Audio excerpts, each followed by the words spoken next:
Calling all cars. A presentation of the Rio Grande Oil Company.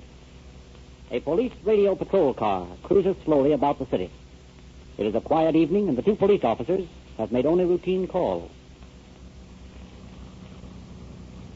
Guess the announcer at headquarters has forgotten us, Bill. We haven't had a call in 2 hours. Yeah, sure. We cleaned up the district and scared all the bad boys away. Don't worry. Rosie will find something for us to do.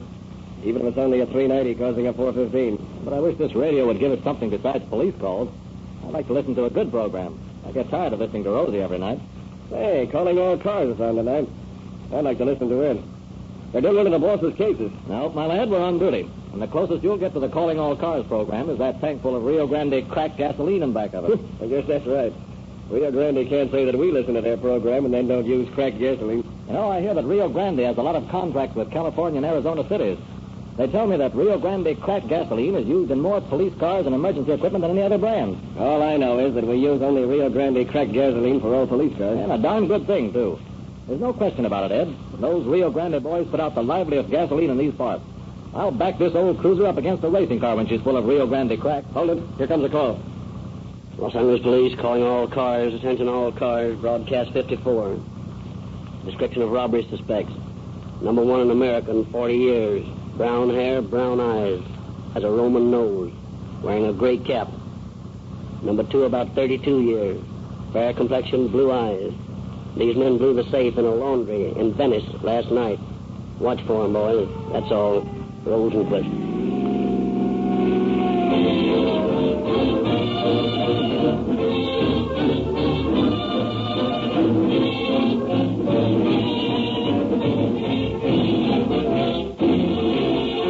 It is now our privilege to present Chief James E. Davis of the Los Angeles Police Department, through whose cooperation these programs are brought to you. Chief Davis. Good evening, friends. A vital link in the chain of facts which lead from the crime to the conviction of the criminal is the description and identification of suspects by the citizen who was present when the crime was committed.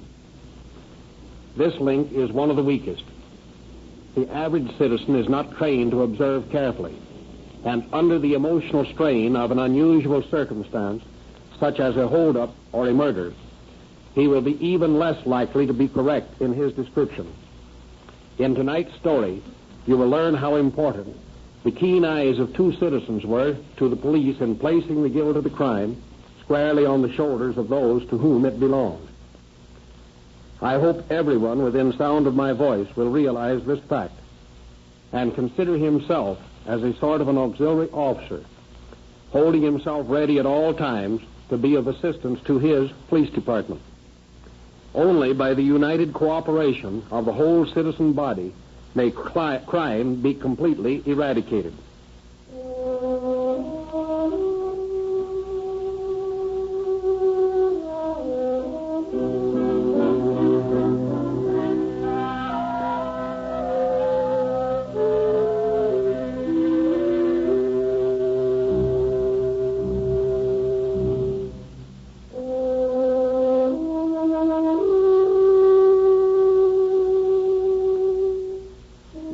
Morning hours of April 13th, 1929, the night watchman of a large laundry in Venice is bent over a machine, making a minor repair when he hears a sound.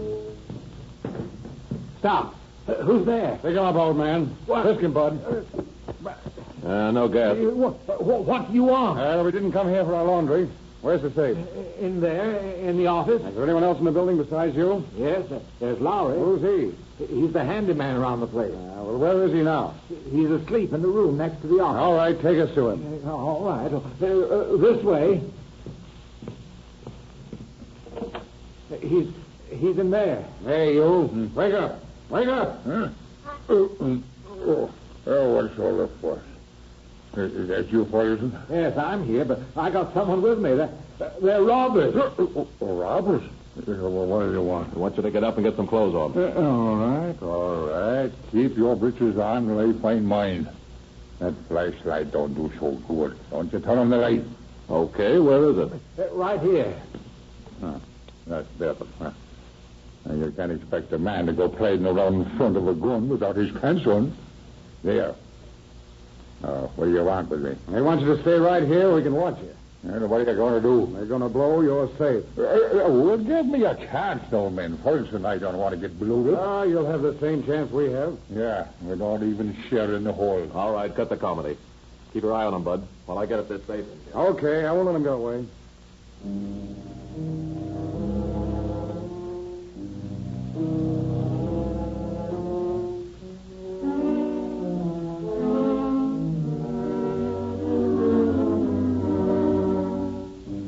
For 15 minutes, while the one bandit drills a hole in the safe and packs it with nitroglycerin, the other chats with his two prisoners in the next room. Finally...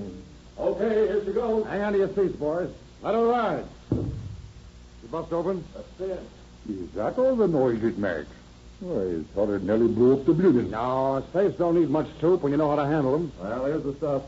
Now, if I can get this cash box open, we're all set. Now, why go to all that bother here? Why not take the box along? You're perfectly welcome to it. Well, that's a good idea.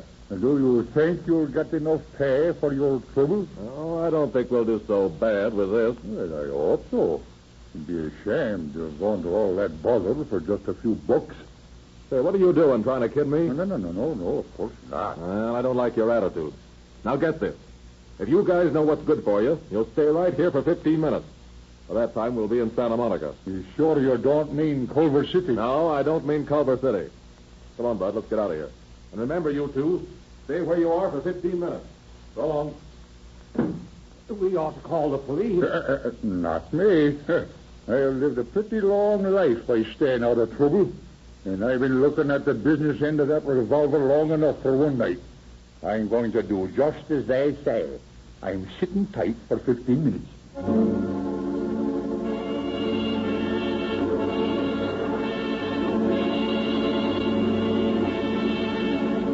At the end of 15 minutes, the watchman called the Venice station of the Los Angeles Police Department and report the robbery. Detective Captain Hawtrey answers the call and questions the two witnesses. And now, can you give me a description of these men? Well, I didn't get such a good look at the one that did the safe blowing, but I did notice that he had sort of an eagle-beak nose. The one that stood guard over us was a young fellow, about 30, with brown hair, a light complexion, and blue eyes.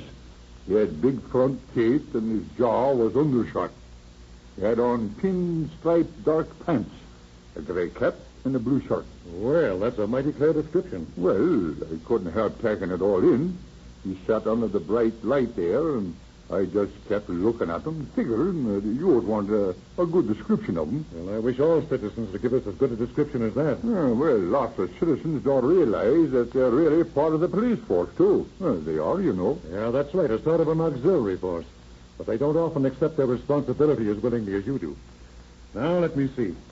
This is the blanket they used to muffle the sound of the explosion? That's right. Yeah, I can see where it's been burned. Yeah, here's some of the soap they used to hold that soup in. Let's take this along with me. Here's the rope that they tied us up with. Thanks. I'll need that for evidence, too. Now, Mr. Lowry, how much money did they get away with? Well, I ain't sure, but I imagine it'd be a couple of $100. I see. Well, I won't keep you up any longer. I'll get this description out on the teletype now, and if any new development occurs, let me know, will you? Yeah, you bet I will, Captain. Good night. Good night, Mr. Lowry.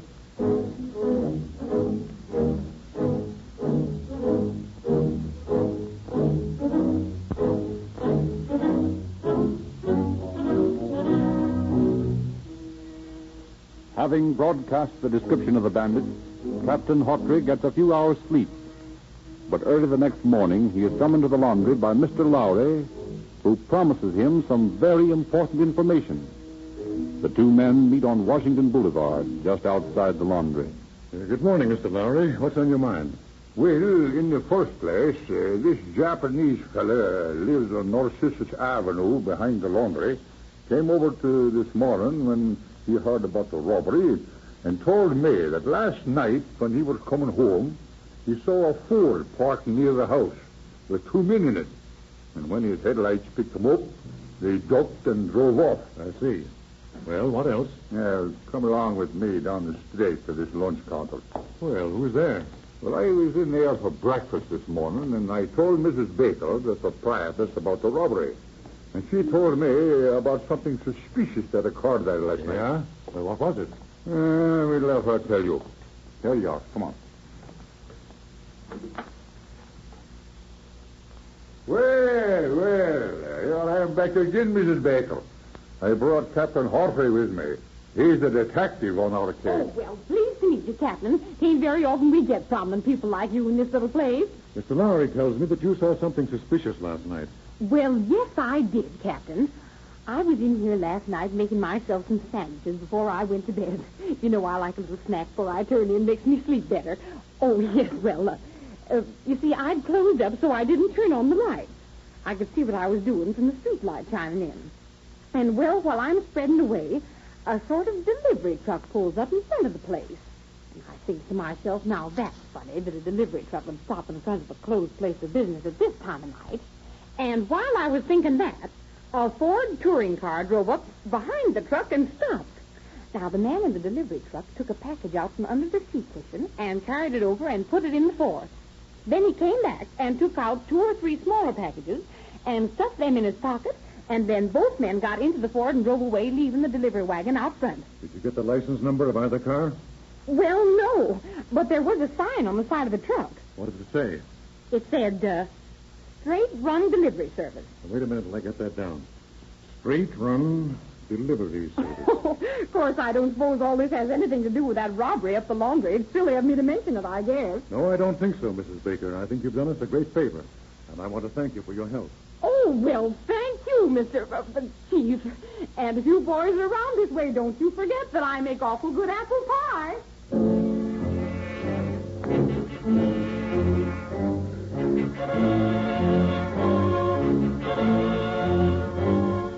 Captain Hawtrey immediately contacts Detective Lieutenant J.E. Herman of the Police Market Detail.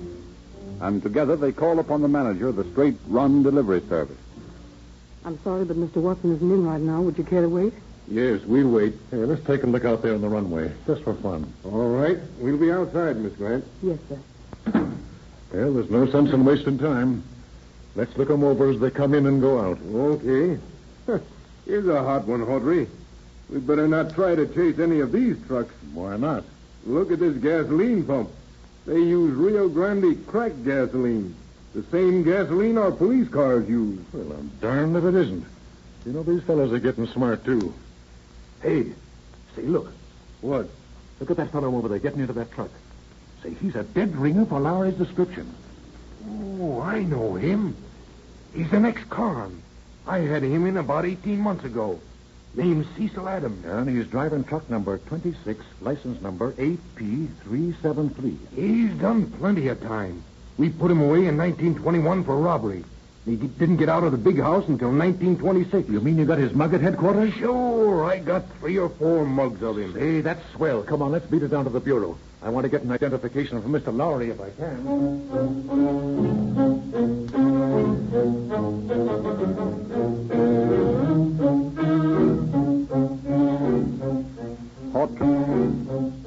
Hawtrey obtains 3 pictures of Adams and shuffles them with several pictures of various other criminals.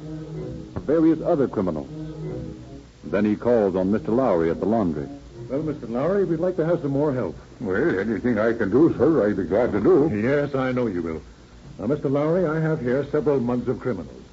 Will you look through them and see if you can recognize the man who held you prisoner last night? Sure, be glad to. This looks a little like him. Now, let's see. No, none of these is him. Hey, wait a minute. Here's another picture of him. Hey, you got 3 pictures of the same guy here, Captain. And that's the guy is the man you're looking for. Thanks, Mr. Lowry. That's what I figured. But I wanted an identification from you.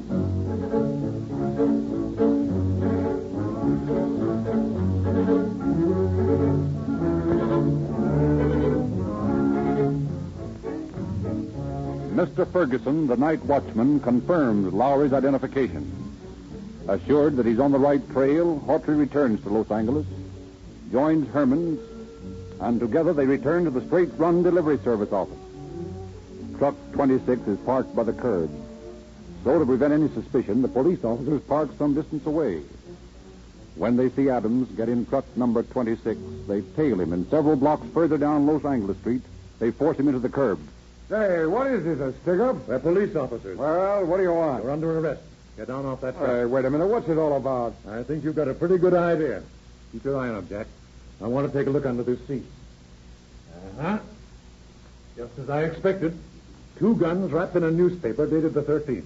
That's the date of the robbery, isn't it? That's right. Hey, and here are 2 packages containing bullets. Where did you get these guns, Adam? I never saw them before. This is the truck you usually drive, isn't it? Sure, I own it. I drive it for the delivery service on a percentage basis. Are you the only man who drives this truck? Well, I'm supposed to be. Where do you live? Room with a fellow named Harrison on the Vos Street. Harrison's the guy I arrested with Adams 18 months ago. He works for the delivery service, too. Okay. Let's go over and have a talk with him.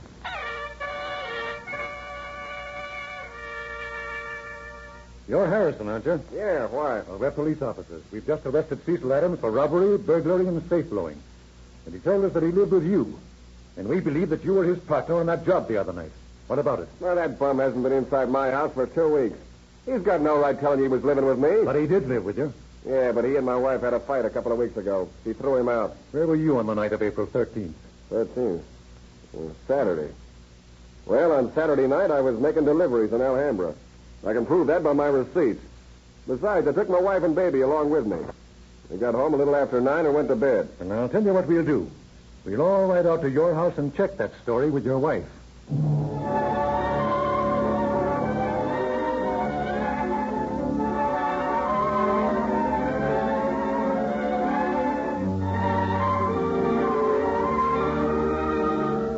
Without giving Harrison the opportunity to coach his wife, Hawtrey asks her about her husband's whereabouts on April 13th. Her story is in complete agreement with that of her husband, and Harrison is eliminated as a possible suspect. He expresses himself willing to aid police in discovering Adams' present residence and leads them to the house of Adams' brother on West 52nd Street. As the police car pulls up, a man enters a house across the street. I believe that's one of the Adams brothers going in that house now. And that looks like their Ford parked across the street. Well, I'm going to see what they've got to say. Jack, you better get around to the back so no one runs out. Okay, Captain.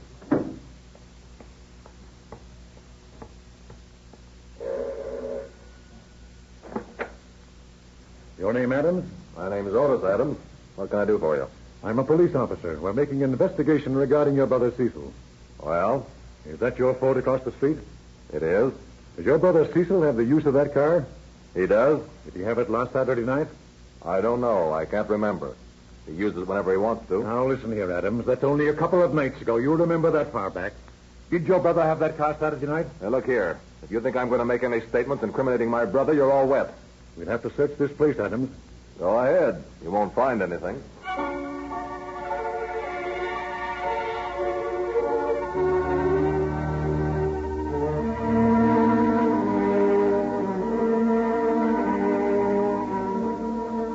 But Hawtrey and his partner do find something. In the garage, keys to which have been obtained from Otis Adams, they discover an electric drill wrapped in part of a newspaper dated April 13th and a coil of rope similar to that discovered at the laundry. They face Adams with their find. Where did you get this drill, Adams? I never saw it before in my life. Yeah, and how about this rope? I never saw it either. Huh? Where does your brother Cecil live? Somewhere out near Huntington Drive. I don't remember the address. That's a lie, and you know it. He hasn't lived there for 2 weeks. Well, if he doesn't live there, I don't know where he lives.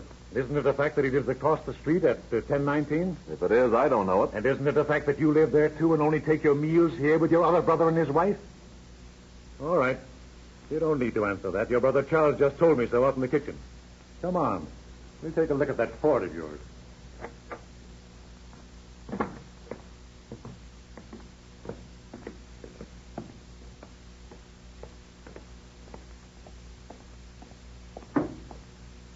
Well, this is interesting.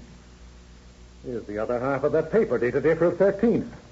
How do you explain that? Well, there were a couple of 100,000 papers like that printed on April 13th. And how about this registration slip? You know, this isn't made out to you. Well, I just got the car a week ago. I haven't had time to change it. Well, that's a violation of the law in itself. Well, if it is, it's the only thing you can get on me. We'll see about that. Now, tell me, You do live at 1019, don't you? You're conducting this party, not me. Well, come on. We'll find out quick enough.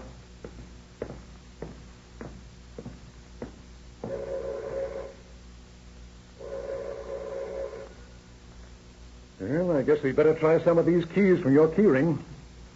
Hey, this one looks as if it might work. Yeah, good guess. Yes, Senor Adams, pardon me. I was just coming to the door. That's all right, ma'am. Does this man live here? Si, Senor. The two brothers, they room here with me. Good. Which is his room? A little way down the hall here. Come along, Adams. In here, Senor. Thank you. Well, now I'll just take a look through these drawers over here. Well, you don't take much precaution in hiding this stuff, Adams. Nickels, and dimes, and quarters. That was the denomination of that money stolen from the laundry the other night. Yeah? Yeah. Say, whose nice black bag is this? Oh, it's locked. You know, I hate to ruin it by breaking it open. Do it yourself. Well, now, maybe it won't be necessary. This keyring of yours is probably going to come in handy. Now, let me see. Yeah, this key looks about right.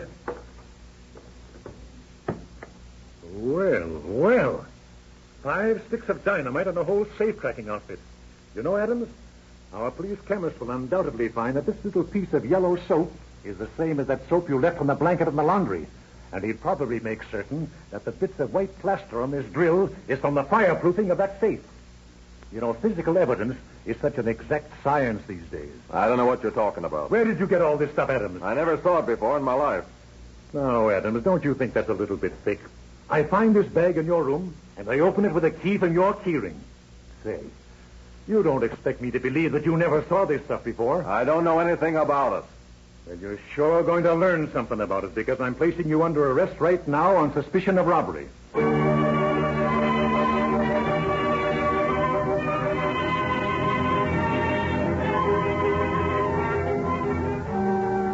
Otis and Cecil Adams refused to admit or deny their guilt, refused to answer any question. California law rules that refusal to deny guilt constitutes an admission thereof. Therefore, the two brothers are formally charged with robbery, burglary, grand theft, and burglary with explosives. The next day, Hawtrey interviews the two.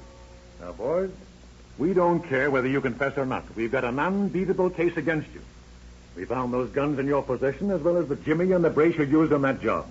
And the electric drill that you stole from that machine shop at the laundry that night will be identified by its serial number. These circumstances and the identification by those two watchmen will be enough to convict you. But what's bothering me is the $250 worth of checks you stole. Now, those are a dead loss to that laundry. And unless you burned them, I sort of wish you'd tell me where they are. How about it, Cecil? Yeah, I'm very sorry I can't help you, Captain, but I can for the simple reason that I don't know what you're talking about. You know, there was also a woman's ring set with 5 pearls in that box you took. Now, the girl who owns that works in that laundry, and she placed it in that box for safekeeping. And, boy, she's heartbroken over the loss of it. Come on, now, be regular, fellas, and give it back to her. Well, Captain, you've been square with us. I'd certainly like to help you, but I don't know anything about a check or ring. This is all Greek to me. Yeah? Have you ever been arrested before, Otis? Never in my life. Well, you're lying, Otis, because I believe that you're an ex-convict.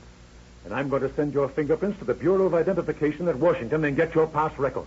Send them any place you like, but you'll never get anything on me.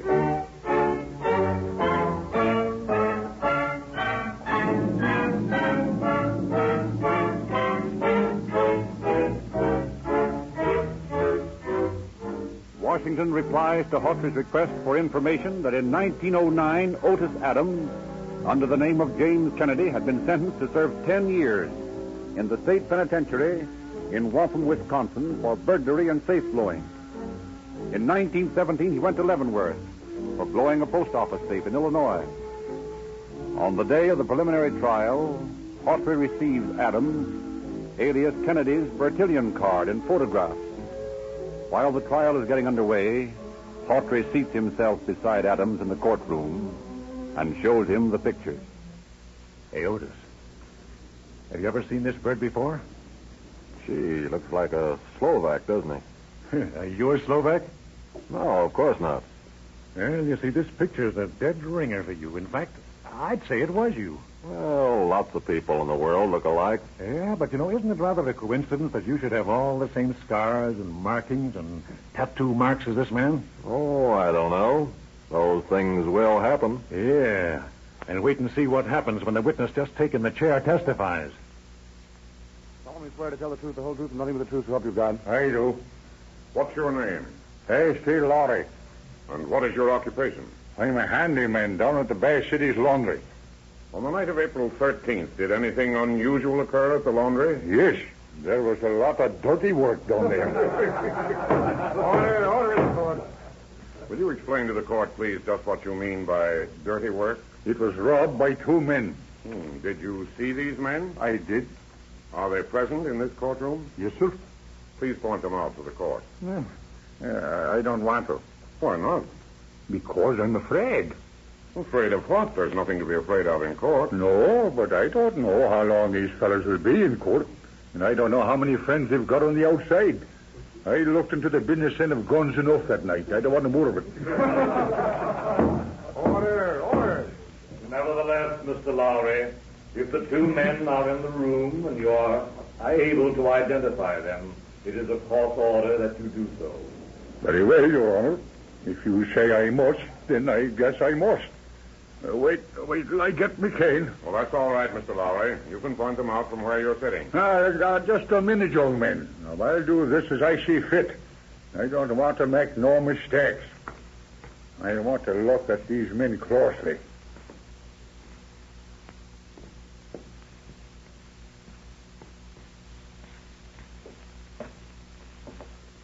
All right, young man. I'm ready now. Good. Now, will you point them out, please? Well, that man sitting next to Captain Hawtrey is the man who drilled the safe that night. And the man sitting at the end of the table is the one who sat guard over us. Thank you, Mr. Lowry. Your witness. Thank you. Now, Mr. Lowry, will you please describe the clothes worn by the two men on the night of the robbery? Well, I can't be sure of them. Only that they were of some dark material. Of some dark material, huh? Mr. Lowry, how can you be so positive in your identification? Well, this fella sat down right under a bright electric light, and he talked to us for 15 minutes while the other fella blew the safe. I had plenty of time to look at him. And if that's the case, can you describe the clothes he wore on the night of April 13th? No, only they were of some dark material. Is he wearing the same clothes now as he wore that night? I don't know if he's wearing the same clothes. But one thing I'm sure of. What's that? He's wearing the same face.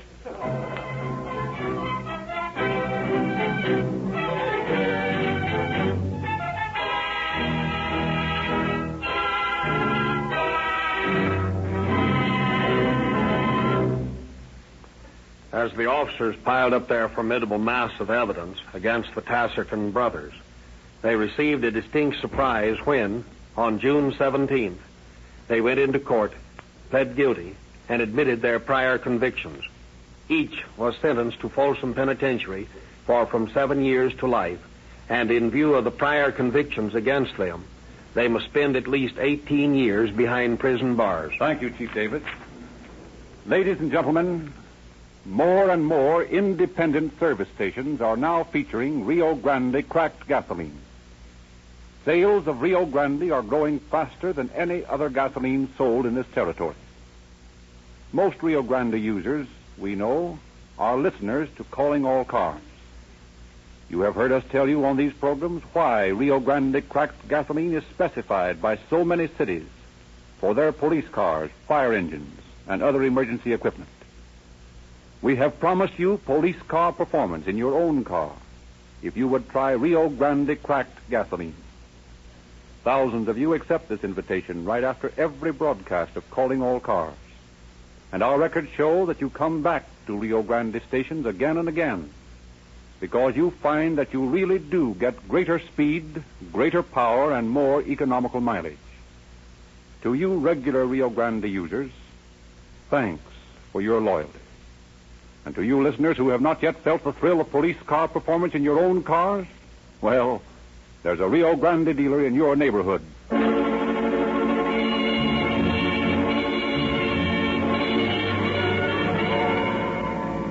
Los Angeles Police calling all cars. Attention all cars. Cancellation broadcast 54 regarding robbery suspects. These suspects are now in custody. That's all. Rosenquist. Calling All Cars, based on confidential police files, is written and produced by William N. Robson. This is Frederick Lindsley bidding you good night for the Rio Grande Oil Company.